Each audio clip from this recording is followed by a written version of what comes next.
Okay, so I am at the Arizona Biltmore Fashion Park. Can't see it, but that's Saks Fifth Avenue over there. So you know this is going to be a more higher end shopping center.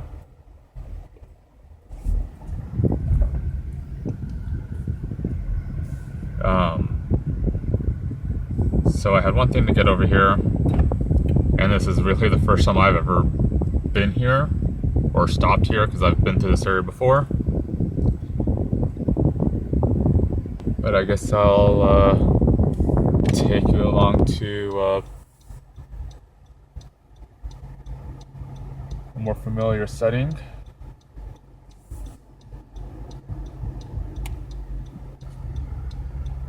Actually, I better go this way. Less traffic.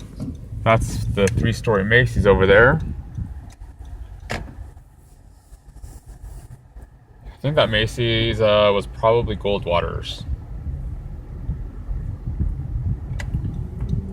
And I forget what the Saks Fifth Avenue was, but still a few traces of the mid-century modern at this mall. I mean, the Macy's facade looks it.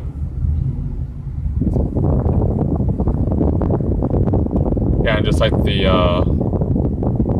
wall decoration above, where some of the other stores like Chico's is located near Saks Fifth Avenue, that looks kind of like it to me.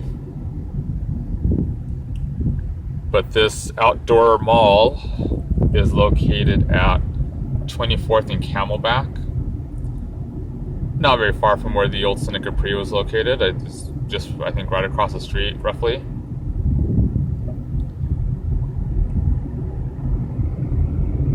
There's all the office buildings that would be built in the 90s. Here's the Embassy Suites. But Biltmore is more of a more luxury, high-end, and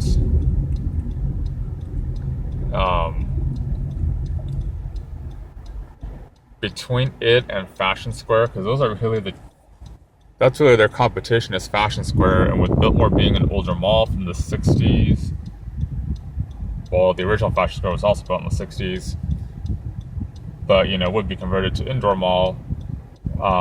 But given that the two offer the more higher end, luxurious brands, because the thing that I bought is one of such said brands. I believe what they decided to do was keep one mall with like new things, and the other mall is the more established brands or something. It was kind of an odd description from what I've read, so. But that up ahead is Camelback Mountain. That is where the Biltmore, the Phoenician is located. Which is where usually when celebrities come into town, it's really not uncommon for them to stay there because of the luxury and because of the views, the amenities of that hotel, and also golf too, because that's very popular here because of our sunny weather. You can play golf year round. You just want to do it in the morning, do it early in the summertime, which can include spring and fall. With the Arizona Biltmore, I heard it was British owned. I don't know if it still is, but at least when I was in high school in 1998, either it was British owned or there were British businesses there as well. And at the time, I don't know if this still happens, but we had what was called the UKAZ Festival. Princess Anne came to the Phoenix area as their guest that year, and she stayed at the Biltmore, at the resort. She patronized British-owned shops at the Biltmore because, here to celebrate her people and show her loyalty to her people. So I remember that was a big thing, just because we didn't really get British royals, in town that often.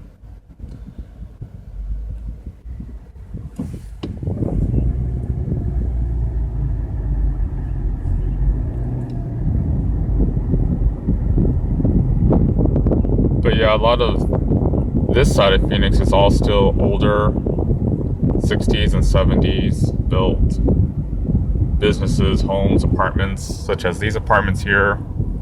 Those very mid-century modern looking apartments, yeah.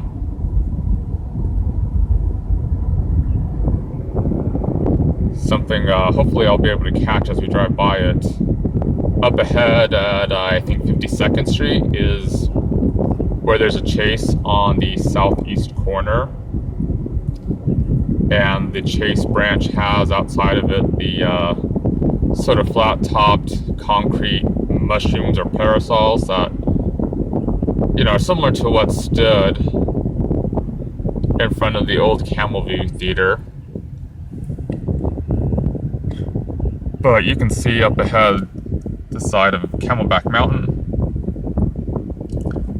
Maybe if you look close enough, or if you're watching this on a monitor or a laptop, you can enlarge your player and see that there are buildings on the side of Camelback Mountain. Camelback is a pretty exclusive place to live. Rich people live up there. Multi-million-dollar homes, luxury homes are on the mountain. You've got Scottsdale on one side of it, and behind it you've got Paradise Valley, and these are towns where the neighborhoods can be pretty exclusive and just luxurious. And if you got money, you definitely show it.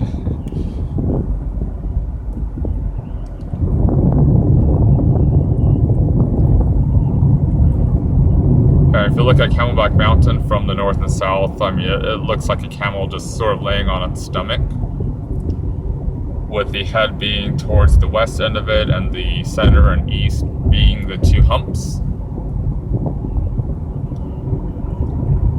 You can probably kind of make that out just from this view.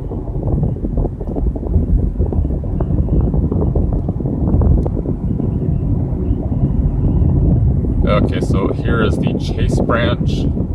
Hopefully this comes out, because the light remained green on me.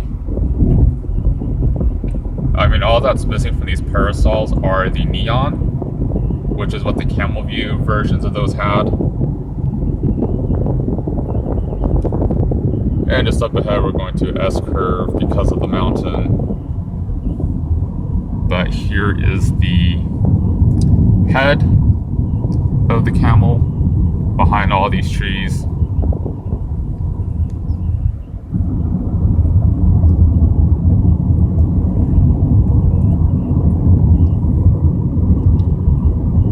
There's the head, and then there's the humps with the buildings clinging to the side of the mountain like fleas. Funny thing is you go down to Nogales, which is a pair of towns with the same name, one on the Arizona side of the border and the other on the Mexico side. And you go onto the Mexico side, and all the businesses, for the most part, are near the main roads down at the bottom. And all the houses are built onto the surrounding hills. And in that context, it's Mexico, and it's not really a town with a lot of money. I wouldn't call that exclusive and rich. So I've seen the contrast here between the two areas.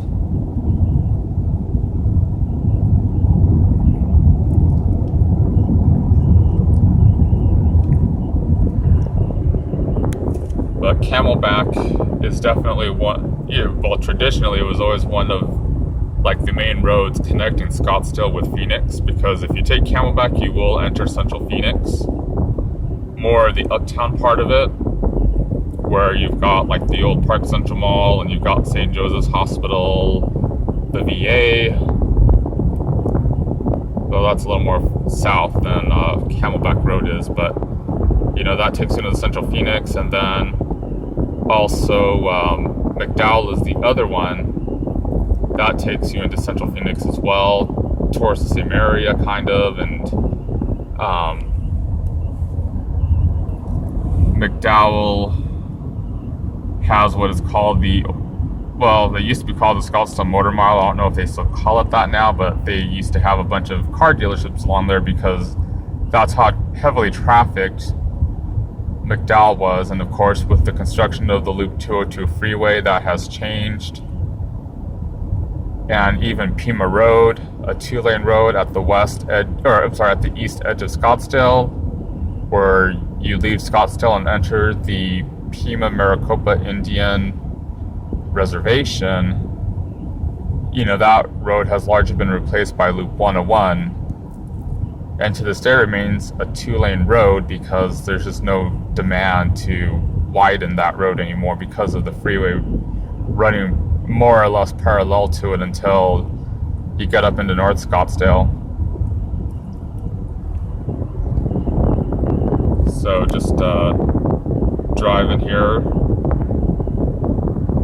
and going to do some more walking at Scottsdale Fashion Square, since they're on the same road. And Biltmore just isn't as large as Fashion Square. It's a single story, really. The two anchors have 2 and 3 floors. Macy's has 3 floors, but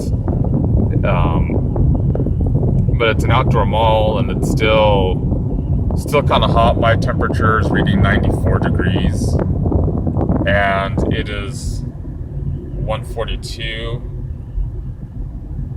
So we're in the heat of the day right now. But there is the office tower. You've got AmTrust Bank on the bottom floor. At the very top of the building is an unused penthouse. The guy who designed the building also designed the old Camelview Plaza. I think he may have been from the Middle East, but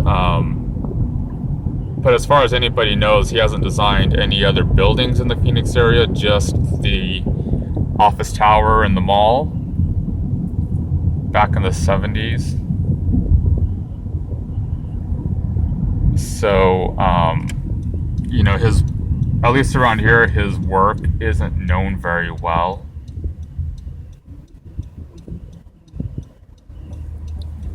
Which this Neiman Marcus was it used to be a Sakowitz when Camelview Plaza opened, but that was the anchor on the southeast end of the mall. Just because the anchors didn't face directly into the ends of the mall corridor, they were in line. Their entrances were in line with the stores, or just like a normal store would be.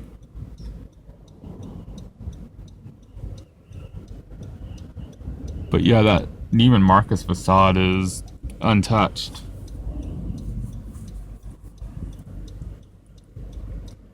And that's just, one of the few remnants of the old Camelview Plaza Mall.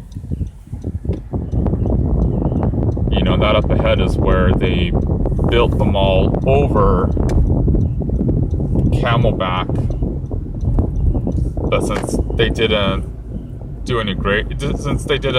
lower the grade of Camelback like they did for Goldwater here, they don't. The only way to get the mall above McDowell is to have stairs and ramps on the inside that you gotta climb to help get the mall over the road, because you're still going to have you know, semi trucks and stuff passing underneath it.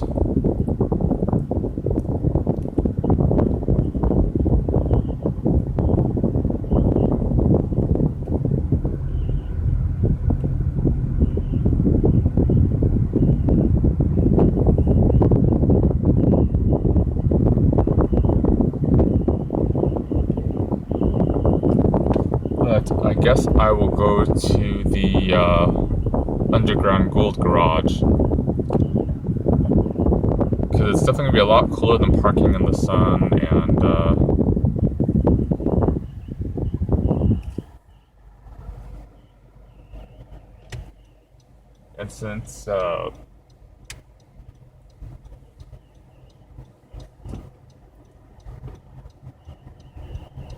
And since you know, underground parking is very common in Arizona, it's like, why not experience the novelty of it?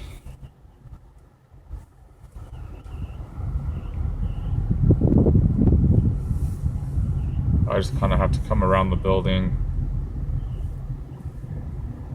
And the reason, I think the reason why they gave it the name of Gold Garage is because of the fact that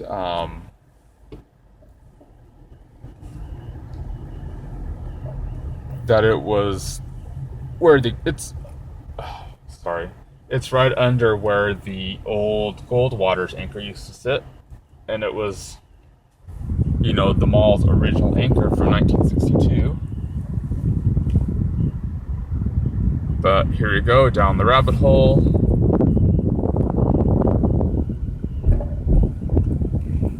And I guess we'll just go to lower level 2. Lower level 1 is where you've got the valet parking.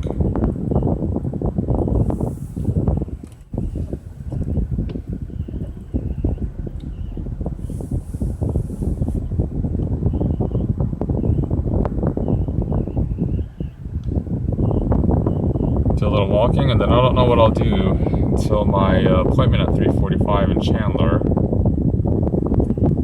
Cornea doctor. There is a ramp back here to go up one floor, but the ramp you used to come down is the same ramp you used to leave this garage.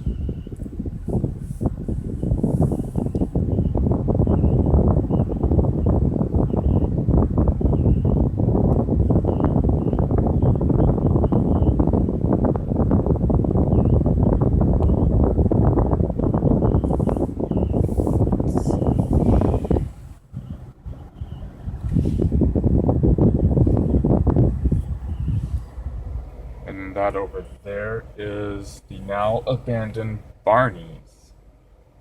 They didn't last.